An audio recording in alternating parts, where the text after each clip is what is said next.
And so I wrote that story.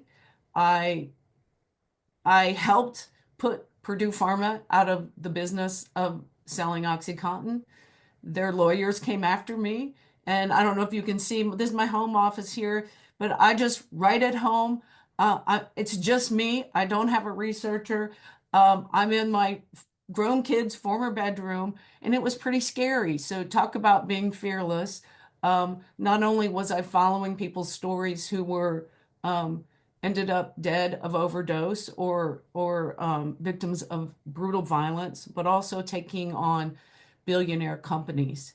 And when the show came out, one of the best things anybody said to us was, "Hey, I just watched your show, and for the first time in 3 years, I called my addicted son."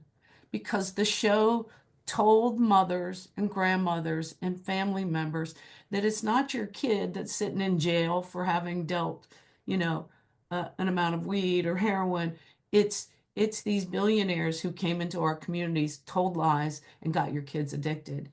My latest book is really my story of growing up in poverty. It's called Paper Girl.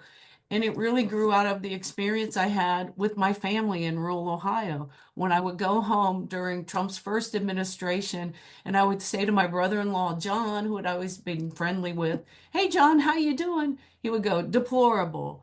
And all of a sudden, I noticed that politics were intruding on everything. And I wanted to understand how we had got to this moment where 20% of Americans are estranged from their families. And where my hometown, which was a hot spot on the Underground Railroad in Ohio, now was flying Confederate flags. And where my own brother unfriended me on Facebook because of, quote, all the liberal shit you post. Um, and So, I was posting fact-checked articles, some of which were mine.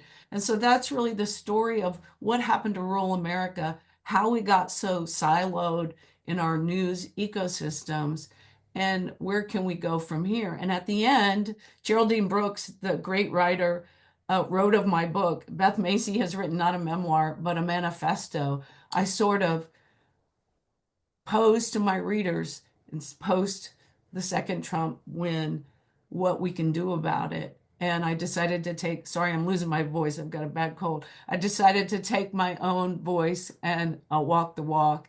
And a lot of folks here in